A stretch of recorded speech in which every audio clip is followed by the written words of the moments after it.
অপরাধ বিজ্ঞানে একটি কথা আছে, একটি অধ্যায় আছে, যাকে বলা হয় বাই বর্ন ক্রিমিনাল, অপরাধ করার জন্য যাদের জন্ম হয়েছে। যদি বাংলাদেশের প্রেক্ষাপট ধরি, এদেশের রাজনীতিতে বিএনপি এবং তার সহযোগী জামায়াত ইসলামী যে কাজ করছে, যে প্রতারণা করছে, যে অসত্য এবং প্রতারণামূলক তথ্যের মাধ্যমে এই জাতিকে বিভ্রান্ত করছে, এই ইতিহাস এই সভ্যতার জগতে অন্য কোনো দেশে পাওয়া যাবে না। জামায়াত ইসলামী দলটি আপনি জানেন মাননীয় স্পিকার 1941 সনে প্রতিষ্ঠা হয়েছিল।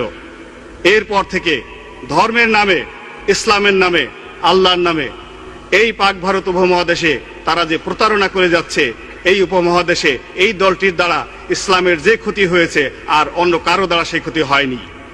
কি ছিল সেই দলের প্রতিষ্ঠাতা? মাওলানা আবুল আলা মওদুদী বলতেন, এইভাবে প্রকাশ্য জনসভায় লাঠি উঠিয়ে বলতেন, ও মোহাম্মদ কোন হ্যায়, আমার এই লাঠির যে শক্তি আছে, মৃত মোহাম্মদ রাসূলুল্লাহ সাল্লাল্লাহু আলাইহি ওয়াসাল্লামের সেই শক্তিটুকু নাই। এই হলো তাদের ইসলাম, এই হলো তাদের ধর্ম। যদি ধরেন আর ইতিহাস পিছনে যান, জামায়াত ইসলামী যে তথ্যের ভিত্তিতে রাজনীতি করে, সেই তথ্যকে বলা হয় মওদুদিবাদ। মাওলানা আবুল আলা মওদুদী যে তথ্যের ভিত্তিতে রাজনীতি শুরু করেছিল, তাকে বলা হয় ওয়াহাবিবাদ। 1756 থেকে 1786 খ্রিস্টাব্দ পর্যন্ত সৌদি আরবের মাটিতে এই মাওলানা আবু ওয়াহাব নজদি যে রাজনীতি শুরু করেছিলেন, আল্লাহ রাসূলকে অবমাননার রাজনীতি, যে রাজনীতি শুরু করেছিলেন, সাহাবা একরামদের অবমাননার রাজনীতি, সমস্ত 10,000 সাহাবীদের সমস্ত কবর তিনি ভেঙে চুরমার করে দিয়েছিলেন।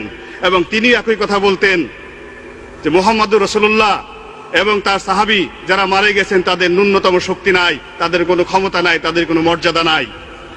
সেই রাজনীতি যদি এই জমিনে হয়, তাহলে বর্তমান প্রেক্ষাপটে মাননীয় স্পিকার, যদি এই দেশে জামায়াত ইসলামী আসে, এদেশের শহীদ মিনার থাকবে না। মাননীয় স্পিকার, যখন কোনো ঘটনা ঘটে, যখন কোনো পরাজিত হয় কোনো ব্যক্তি, আল্লাহর আইন অনুযায়ী তাকে সমাজে নীরব থাকতে হয়, তাকে অপেক্ষা করতে হয় ধৈর্য সহকারে। কিন্তু 1/11-এর নির্মম ঘটনা এবং বিগত নির্বাচনে একটি শোচনীয় পরাজয়ের পরও এদেশের প্রধান বিরোধী দল বিএনপি এবং তাদের দোসর জামায়াত ইসলামী একটি নতুন উন্মত্ততা এবং চক্রান্তে মেতেছে।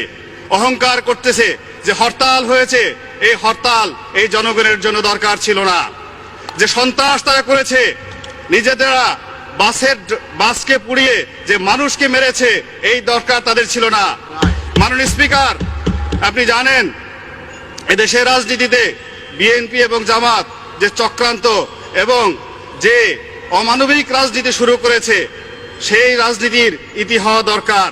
তারা কথায় কথায় অহংকার করে এবং অহংকার করতে গিয়ে এই জাতিকে, এই সমাজকে বারবার তারা বিভ্রান্ত করে যাচ্ছে।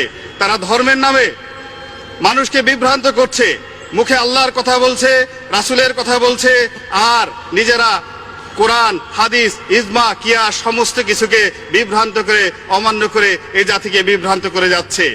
অথচ এদের সম্পর্কে মহান আল্লাহ রাব্বুল আলামিন অনেক আগেই পবিত্র কোরআনে সূরা আর রহমানে ঘোষণা করেছেন।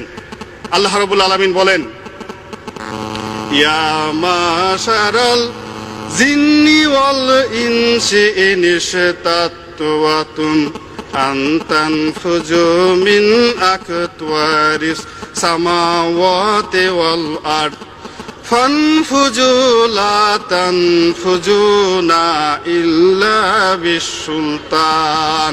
আল্লাহ বলেন, হে দুনিয়ার মানুষেরা এবং জিনেরা, যদি সম্ভব করতে পারো তবে আমার এই হাওতা থেকে বেরিয়ে যাও, কিন্তু আমার এই জমিনে তোমরা ঘূর্ণাক্ষরে অহংকার করো না।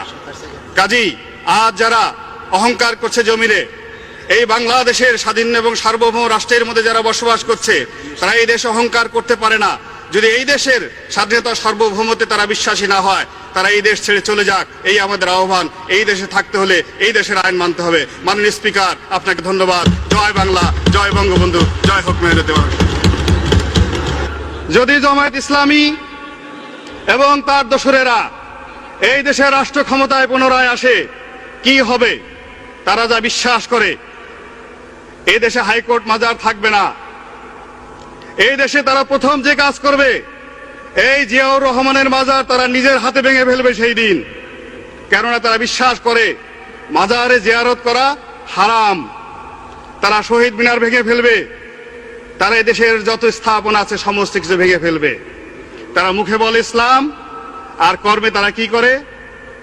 তারা মৃত মানুষের কবর জিয়ারত করাকে মনে করে হারাম।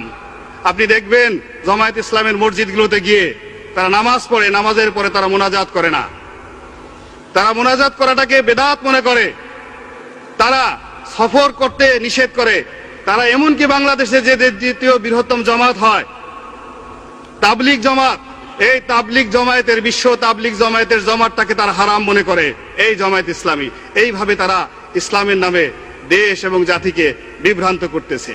তাদের সম্পর্কে আল্লাহ রাসূল কি বলতেন?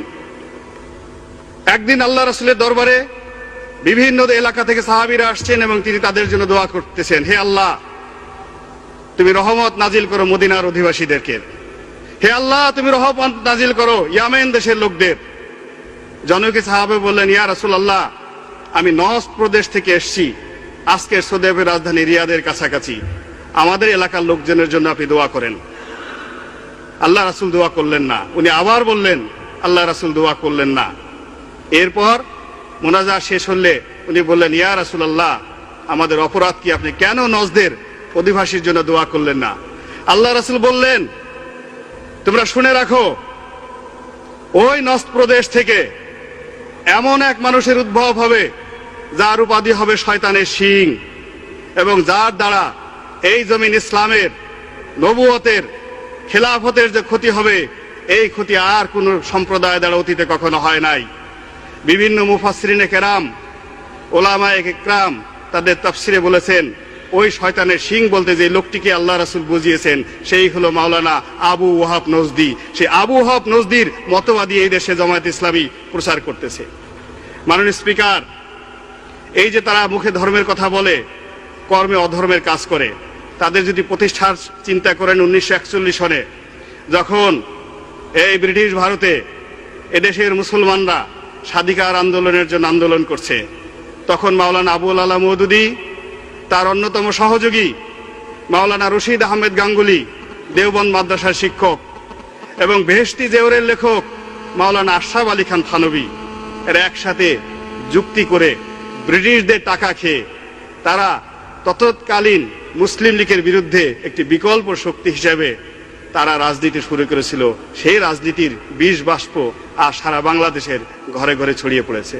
আল্লাহ জানতেন, মহান আল্লাহ রাব্বুল আলামিন জানতেন, এই জমিনে জামায়াত ইসলামীর মতো দলের আবির্ভাব হবে যারা ইসলামকে ক্ষতি করবে, যারা তার রাসূলকে অনুসরণ না করে তাকে অপমানিত করবে।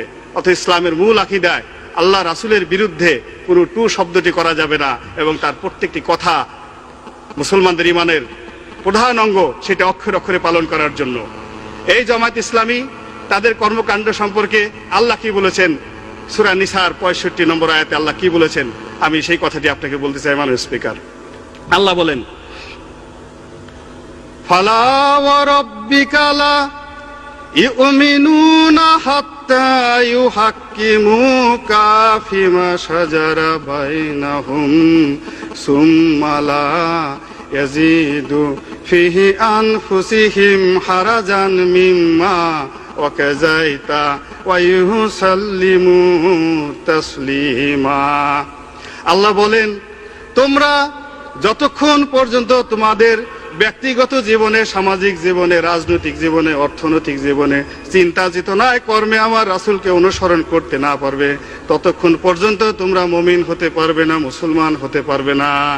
মাননীয় স্পিকার, এই আয়াতটি দ্বারাই বোঝা যায় যে জামায়াত ইসলামী বাংলাদেশে আসলে কি করছে, এবং তাদের ধর্ম এবং তাদের মতবাদ সম্পর্কে এদেশের মুসলমানদের উপরে আমি দায়িত্ব দিলাম, তারাই বিচার করুক। মাননীয় স্পিকার, আপনাকে ধন্যবাদ। ওয়া আখিরু দাওয়ানা আনিল হামদুলিল্লাহি রাব্বিল আলামিন। আসসালামু আলাইকুম ওয়া রাহমাতুল্লাহি ওয়া বারাকাতুহু।